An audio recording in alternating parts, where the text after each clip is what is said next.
요 마치 바울이 그 로마 교회에 가지 못하지만 자신이 알고 있는 그 복음의 정수, 즉 핵심을 그들에게 서신으로 펴서 보낸다라고 생각하면 보낸다라고 생각하고 또한 저희가 그렇게 받고 같이 말씀을 읽으면 좋겠다라는 그런 생각입니다. 그래서 오늘 저희가 로마서를 읽는 가운데서도 가장 중요한 부분은 그 로마서에 담겨져 있는 복음이라는 핵심을 깨닫게 되는 것이죠. 그 전에 살짝 리딩지어스에서도 다루고 있는 내용이기도 하지만 저희가 로마서의 배경적인 내용들을 한번 살펴보기를 원합니다. 언제 썼는지 이 부분은 제3차 바울의 선교 여행 가운데서 고린도에 머물고 있는 가운데서 이제 로마 교회 편지를 쓰게 됩니다. 베베라는 사람을 통해서 이제 로마의 교회를 편지를 보내게 되는데요. 얼마나 그가 가고 싶어 하는지 그런 내용들도 담겨져 있고요. 한 명 한 명에게 인사하는 그런 장면들도 마지막에 있습니다. 근데 정말 그 서신서 안에 담고 싶었던 내용은 아까도 말씀드렸지만 복음이었습니다.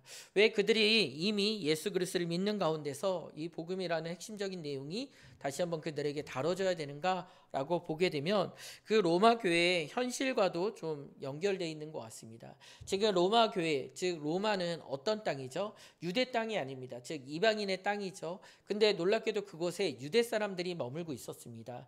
아마 이전에 디아스포라라 그래서요. 예루살렘을 떠나서 각 곳에 각 지역에 흩어져 있던 유대인들이 있었는데요. 그들은 그곳에서 회당을 만들고 또한 그들 공동체를 계속해서 이루어 갔습니다. 그 유대인들 가운데서 예수 그리스도를 믿게 되었고 또한 그들을 통하여 이방인들도 예수님을 믿는 가운데 그들이 한 무리로 교회로 세워지게 되었습니다. 그런데 유대인들이 생각했을 때는 어떤 부분들이 있었냐면 그들은 유대인 전통 가운데 그리스도교를 믿게 되었기 때문에 예수님을 믿게 되었기 때문에 그 유대인 전통에 따라서 살아가고 있었다라는 것이죠. 그래서 때로는 할례에 대한 부분이나 안 그러면 정결한 음식, 부정한 음식에 대한 기준, 그뿐만 아니라 안식일에 대한 그런 생각들, 이런 부분들을 확고하게 갖고 있었던 것 같습니다. 그런데 그들과 함께 예수님을 믿고 또 공동체가 된 이방인들을 향하여 무엇을 요구하게 되냐면 그들에게도 할례를 요구하게 되고요. 또한 그들에게도 정결 예식과 또 안식일, 또 유대인 전통, 즉 율법을 지키라라고 강조하는 부분들이죠. 그러나 이방인들 입장에서는 본인들이 예수 그리스도를 믿고 하나님의 자녀가 된 부분인데 유대인처럼 그 율법 또한 그 전통을 따라야 된다라는 부분에 대해서 계속해서 충돌하고 있었던 부분들이 있게 됩니다. 이 일들에 대해서 듣게 된 바울은요, 뭐라고 얘기하냐면 유대인과 이방인 모두가 그리스도 안에서 하나 된 공동체라는 것을 다시 한번 강조하게 됩니다. 그리고 그 부분에 대해서 복음의 참된 의미가 그리스도 안에 하나 되었다라는 것이죠. 그래서 저희가 오늘 읽었던 16절과 17절의 말씀을 다시 한번 보게 되면 내가 복음을 부끄러워하지 아니하노니 이 복음은 모든 믿는 자에게 구원을 주시는 하나님의 능력이 됨이라. 모든 믿는 자들이죠. 즉 먼저는 유대인에게요, 그리고 헬라인에게로다. 여기서 헬라인은 이방인, 즉 로마 사람들을 얘기하고 있는 것입니다. 복음에는 하나님의 의가 나타나서 믿음으로 믿음에 이르게 하나니 기록된 바 오직 의인은 믿음으로 말미암아 살리라 함과 같으니라라고 나와 있습니다. 여기는 어떤 율법과 어떤 전통을 따라서 할례를 받음으로 그들이 구원을 받았다라고 얘기하는 것이 아니라 오직 믿음으로 구원을 받았다라는 사실을 그들에게 강조하고 일단 얘기하고 있는 것이죠. 어찌 보면 하나님의 구원은 어느 한 민족만을 위한 것이 아니라 유대인과 이방인 모두에게 해당된다라고 바울은 분명하게 말하고 있습니다. 그래서 바울은 많은 그 로마서의 그 내용들을 할애해서 무엇을 말하고 있냐면 왜 율법이 아닌 믿음으로 구원을 얻는지, 복음과 율법이 무슨 관계가 있는지, 또한 아브라함이 유대인의 조상일 뿐만 아니라 이방인의 조상으로 불리고 이스라엘의 민족의 구원이 어떻게 해야 이루어질 수 있는지, 이런 부분들에 대해서 많은 부분들을 할애하고 있다라는 것이죠. 그러나 유대인과 이방인들의 공통적인 내용도 함께 말하고 있습니다. 이 부분이 그들이 오직 믿음으로 구원을 받는 부분도 있는데요. 바울은 로마서 초반에 모든 사람들이 다 죄인이라고도 얘기합니다. 즉 그들은 스스로 유대인이고 또한 헬라인인 것을 강조하고 있지만 그 유대인이나 헬라인이나 모두 공통적으로 갖고 있는 부분이 있는데요. 그것은 바로 죄인이라는 것이죠. 근데 이것이 꼭 유대인과 헬라인만 나누는 부분이 아니라 어린아이나 또한 노년이 있는 사람이나 때로는 지식 있는 사람이나 때로는 무지한 자나 때로는 글을 잘 쓰는 사람이나 글을 못 쓰는 사람이나 모든 사람들이 동일하게 갖고 있는 아주 핵심적인 문제가 있다라고 말하고 있는데요. 그것은 바로 모든 인간이 비참한 상태, 즉 죄 가운데 있다라는 것이죠.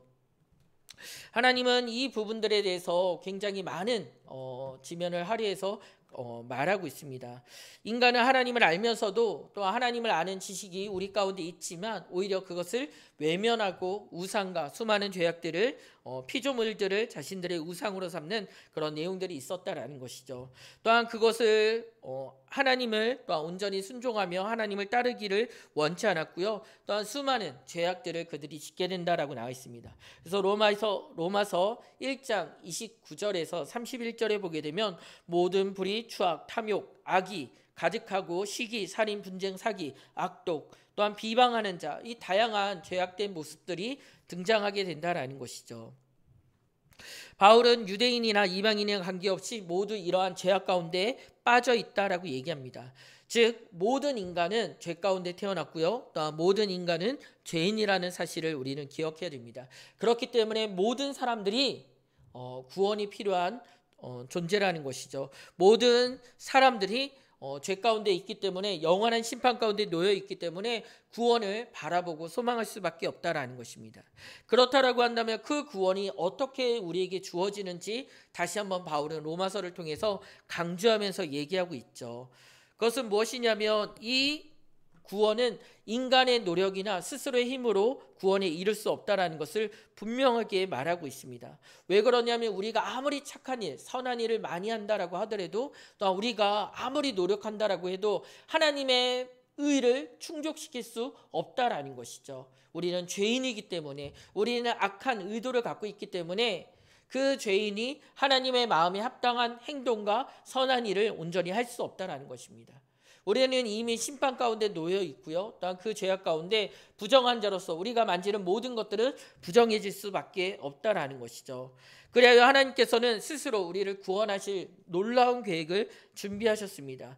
우리 인간 스스로 하나님 앞에 나아갈 수 없는 죄인이고 죄 가운데 있는 것을 우리가 충분히 아는 가운데 오히려 하나님께서는요 하나님 편에서 우리에게 나오는 놀라운 구원의 길을 여셨다라는 것이죠. 그것은 바로 하나님의 단 하나밖에 없는 아들이신 예수 그리스도께서 육신을 입고 이 땅 가운데 오신 것입니다. 로마서뿐만 아니라 복음서뿐만 아니라 구약의 모든 성경들은 이 사실들에 대해서 분명하게 강조하고 있습니다. 율법과 선지자들의 증거를 받은 분이라고 이렇게 표현하고 있고요.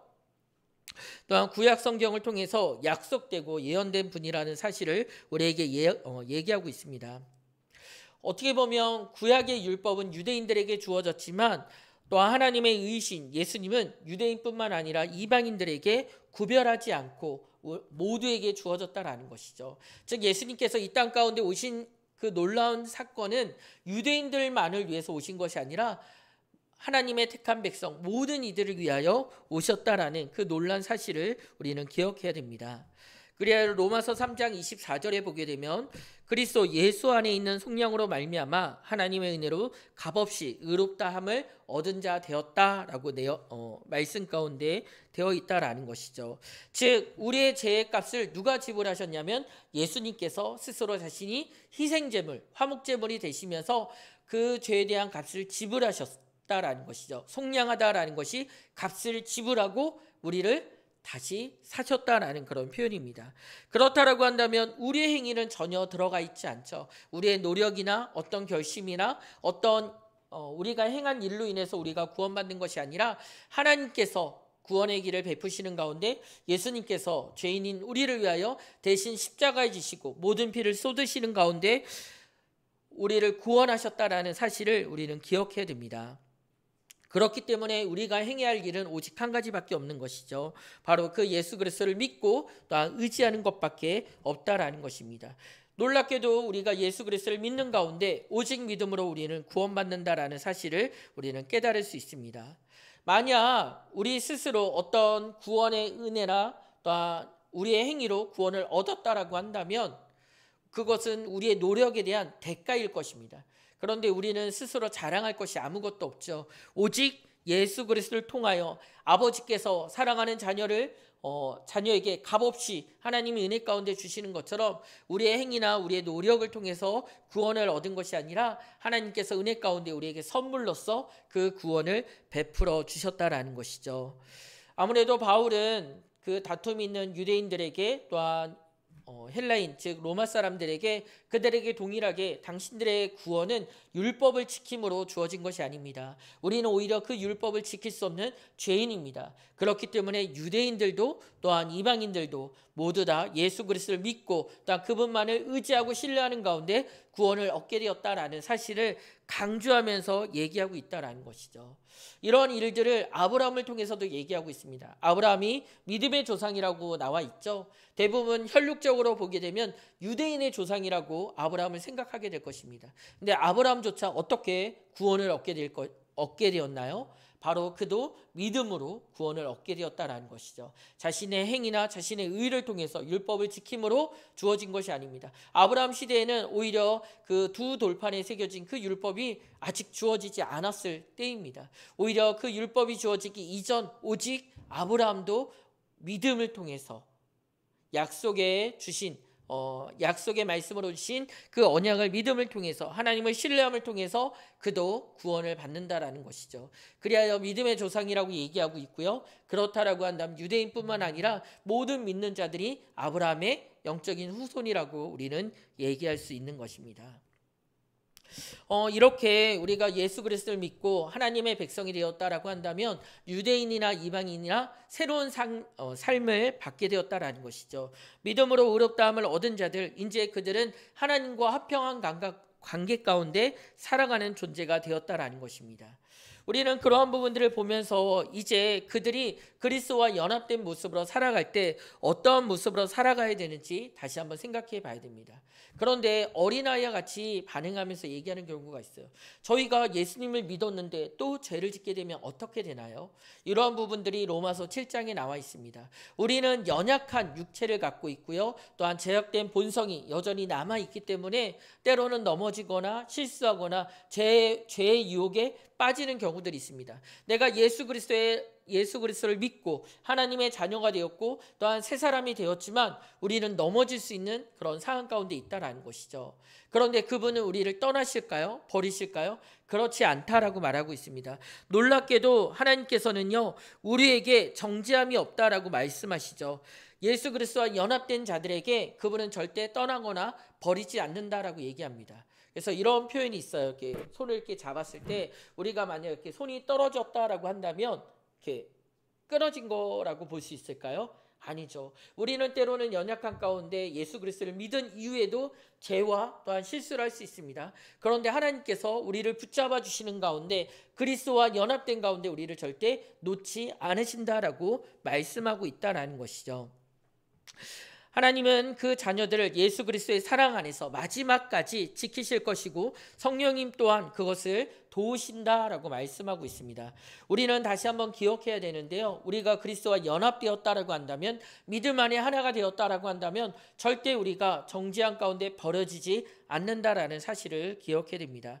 하지만 그 죄를 어떻게 해야 될까요? 그 죄를 고백하며 자백하며 하나님 앞에 용서를 구하는 가운데 다시 한번 하나님의 은혜의 손길 가운데 화평한 가운데 살아가야 될 것입니다. 오늘 저희가 말씀을 보게 되면 로마서 9장부터 11장까지 하나님께서 이스라엘 백성들에 대한 이야기도 하는 것을 볼 수가 있습니다. 그러면 이스라엘 백성들은 언제 어떻게 구원을 받게 되는 것입니까? 그들은 여전히 율법을 통해서만 구원에 이를 수 있다라고 생각하는데 그들은 어떻게 되는 것입니까? 이 부분에 대해서 이렇게 얘기하는 장면들이 있어요. 근데 로마서 마지막 부분에 바울이 얘기하는 것을 통해서 우리는 다시 한번 중요한 사실을 깨달을 수 있습니다. 인간의 힘이나 지혜로 알 수 없다라는 것이죠. 즉 구원에 대한 부분은 오직 하나님 편에 있는 것입니다. 그렇기 때문에 이스라엘을 향한 하나님의 구원의 계획에 대해서 바울이 여러 가지 얘기하지만 마지막에 무엇라고 얘기하냐면 로마서 11장 33절에요.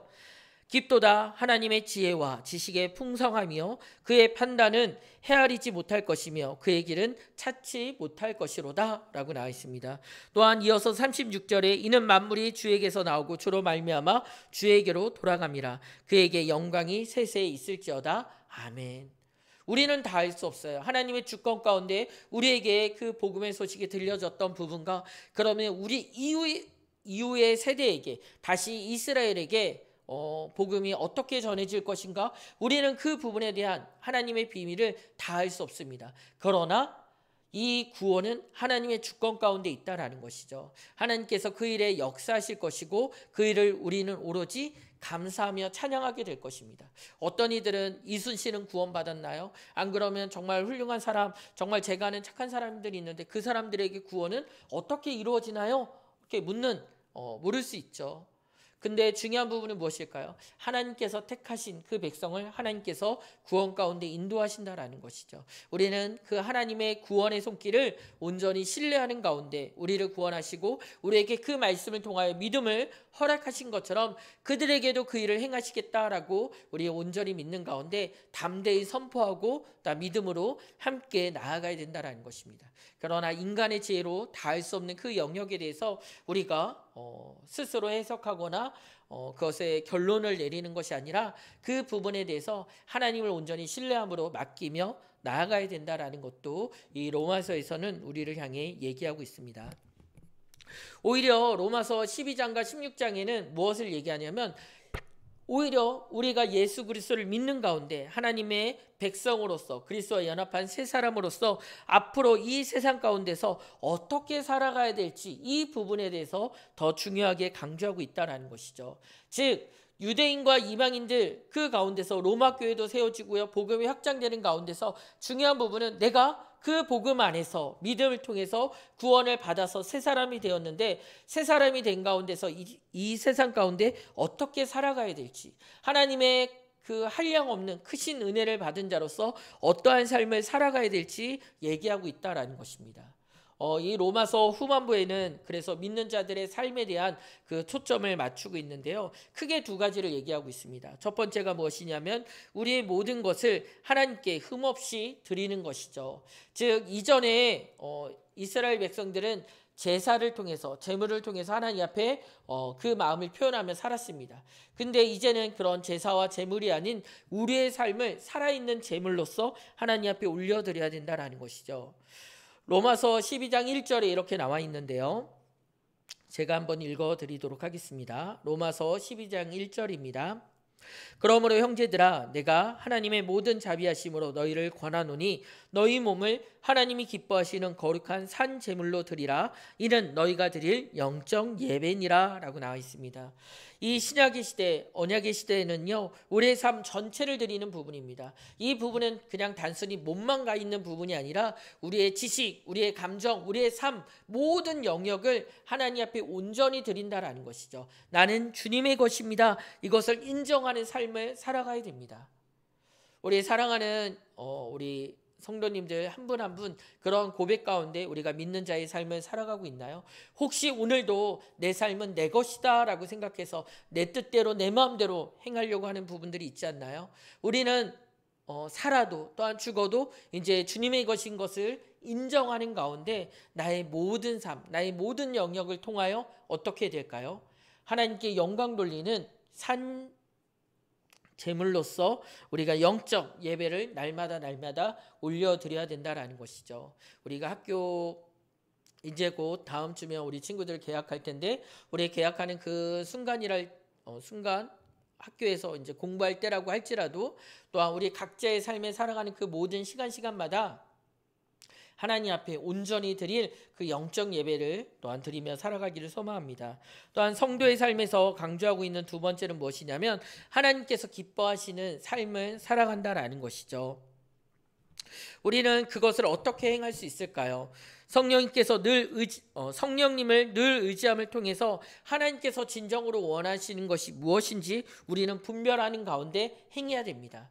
내가 오늘 먹든지 마시든지 무엇을 하든지 이를 통하여 하나님께서 기뻐하실까? 하나님께서 원하실까? 이 부분을 성령님을 의지하여 늘 묻고 나아가야 되죠. 성경을 통하여 하나님께서 하라고 하신 것과 금하신 것, 이 부분들을 또한 오늘날 말씀 안에서 분별하여 성령님의 인도하신 가운데 우리는 그 일들을 행해야 된다라는 것입니다. 그래서 놀랍게도 바울은 로마 사람들에게 또한 믿는 자들에게 뭐라고 얘기하냐면 무엇보다 믿음이 연약한 자들을 위하여 스스로 자유를 제한하라 라고 나와 있습니다. 만약 나의 삶을 통하여 어떤 이들이 믿음 안에서 믿음이 연약한 자들이 시험에 들게 된다라고 한다면 내가 오히려 스스로 진리 안에 자유할 수 있지만 이 부분들에 대해서 제한을 갖는다라는 것이죠. 우리가 때로는 불법의 자리, 악한 자리 나아가지 않고요. 내 마음대로 나아가지 않는 그런 부분들이 있습니다. 예를 들어서 이런 부분이 있을 수도 있어요. 적절한 표현일지 모르겠지만 믿음이 연약한 이들이 바라볼 때 목회자가 제가 뭐 치킨이 먹고 싶어서 그 치킨을 먹으러 갈 수도 있는데 어떤 이들이 뭐 술을 시키자라고 얘기해가지고 술을 시키고 또한 그것을 먹는 모습을 보았을 때 그 사람들이 시험 당한다라고 한다면 제가 오히려 그 자리를 피할 수 있다라는 것이죠. 나는 술을 한 잔도 안 하고 그냥 주변에 있는 사람들이 본인들이 이제 맥주를 마신다라고 했을 때 제가 그 자리에 앉아 있는데 오해를 살 수도 있잖아요. 목사님이 술을 마셔도 되면 나도 마셔도 되는 거 아니야? 실제로 먹은 것도 아닌데 그런 자리에 있을 때 오해가 생길 수 있다는 것이죠. 그렇기 때문에 나는 진리 안에 자유하고 하나님의 은혜 가운데 주님과 온전한 교제를 누리며 살아갈 수 있지만 때로는 나 스스로 그 자유를 제한하는 경우도 있다라는 것입니다. 그래서 오히려 주일날 제가 다른 부분에 시간을 보내는 부분이 아니라 최대한 교회 안에서 성도님들과 교제하고 또한 말씀을 나누면서 보내려고 하는 부분들이 다른 이들이 또한 믿음 안에 연약해지지 않도록 하는 일이기도 합니다. 저는 리딩지어스를 보는 가운데 마지막 그 문단에 해당되는 내용들이 좀 와닿았습니다. 그것은 무엇이냐면 이제 로마서 마지막에 보면 바울이 서신서를 쓸 때마다 그곳에 있는 사람들에게 안부를 묻는 그런 내용들을 합니다. 그리고 이곳에서 함께 인사하는 사람들의 내용들도 이렇게 소개하는 그런 부분들도 있습니다. 근데 이 부분은 무엇이냐면 교회 안에 있는 각 사람의 귀중함을 일깨워준다라는 것이죠. 우리가 복음을 누구에게 전할까요? 사람에게 전한다라는 것입니다. 즉 복음은 사람을 통해서 사람에게 전해진다라는 것이죠. 사람의 말과 삶을 통하여 이 복음이 하나님께서 그 시대 안에서 또한 선포되고 나타내고 드러낸다라는 것입니다. 우리는 환대라는 그 표현이 있습니다. 누군가를 맞이하고 또한 그들에게 섬기는 가운데 환영하고 기쁨으로 그들을 섬겨야 된다라는 것이죠. 계속 사랑하고 섬기는 언약가정 공동체라고 우리가 강조하면서 모이고 또한 예배하고 있는데요. 이 부분이 늘 사람을 향하여 또한 그들을 향하여 섬김으로 또한 사랑으로 우리가 나아가야 된다라는 것이죠. 저희가 아까 읽었던 말씀 17절에 보게 되면 오직 의인은 믿음으로 말미암아 살리라라고 나와 있습니다. 그런데 앞서 뭐라고 나타났냐면요. 복음에는 하나님의 의가 나타나서 믿음으로 믿음에 이르게 하나니라고 나와 있습니다. 놀랍게도 예수 그리스도를 믿음으로 하나님의 백성, 하나님의 자녀가 됩니다. 그런데 하나님의 백성이 된 새로운 삶을 살아가려고 할 때도 믿음이 필요해요. 하나님의 말씀을 온전히 믿음으로 우리가 살아가야 된다는 것이죠. 하나님께서 나와 함께 하신다는 그 믿음과 성령님의 역사심을 통하여 나의 입술과 나의 삶을 통하여 복음이 증거된다라는 그 믿음의 삶을 우리는 살아가야 된다는 것을 우리는 늘 기억하고 고백을 해야 될 것입니다. 그래서 어떤 신학자는 이 로마서를 표현할 때 믿음에서 믿음으로라고 얘기합니다. 믿음을 통하여 우리가 구원을 받고 또한 믿음을 통하여 구원받은 그 구원의 삶 또한 오직 하나님을 믿는 믿음 안에서만 온전히 우리가 살아갈 수 있다는 것입니다. 우리 사랑하는 우리 모든 성도님들과 이 자리에 함께 하신 분들 또한 이 로마서의 말씀을 한 절 한 절 읽기를 소망하는 그 모든 분들과 우리가 이 마음을 품고 나아갔으면 좋겠습니다. 바울은 그 분쟁이 있었던 그 로마 교회에 무엇을 전해야 될까라고 생각했을 때 복음이었습니다. 그 복음의 핵심이었습니다. 바로 그 복음은 율법을 통해서 주어진 것이 아니라 믿음으로 주어졌다라는 그 사실, 모든 죄인에게 그 믿음을 통하여 구원의 길을 하나님께서 열어주셨다라는 그 놀라운 복음을 전했습니다. 또한 그 복음을 듣는 것으로 끝나는 것이 아니라 그 복음에 합당한 삶을 살아가라고 그들을 권면하며 또한 그들에게 도전을 주었습니다. 이스라엘을 통한 구원의 계획뿐만 아니라 정말 관심 있고 또한 초점을 맞추는 것은 그 로마 교회 믿는 자들의 삶이 하나님 앞에 온전히 말씀 안에서 합당한 삶을 살아가기를 또한 소망하고 또한 권면하고 있다라는 것이죠. 이 말씀은 오늘 그 말씀을 읽는 우리에게도 주어졌습니다. 내가 예수님을 믿고 하나님의 자녀가 되었다면 우리는 정죄함은 없습니다. 그러나 놀랍게도 하나님께서 기뻐하시고 하나님께서 바라시고 소망하는 그 삶을 믿음 안에서 오늘도 살아가야 된다라는 것이죠. 오늘도 주님께서 기뻐하시는 그 모습으로 살아가셨나요? 염려와 걱정으로 하나님이 없는 듯한 그러한 삶, 믿음 없는 삶을 살아갔다라고 한다면 우리는 회개하고 돌이켜야 될 것입니다. 믿음으로 구원을 받았다라고 한다면 오늘도 하나님께서 신실하게 우리를 지키시고 우리를 사랑하시는 가운데 교회를 세우실 뿐만 아니라 각 가정과 그 모든 걸음 안에서 하나님께서 역사하시고 인도하실 것이다 라는 그 확실한 믿음으로 주님 앞에 부르짖고 또한 신뢰하며 나아갈 수 있기를 간절히 소망합니다. 우리 또한 그러한 부분에서 이 로마서의 말씀을 꼭 같이 읽고 이 한 주간 하나님을 의지하는 가운데 그러한 믿음의 삶, 은혜의 삶을 같이 살아가기를 다시 한번 도전드리고 우리 기도 올리도록 하겠습니다. 함께 기도하도록 하겠습니다.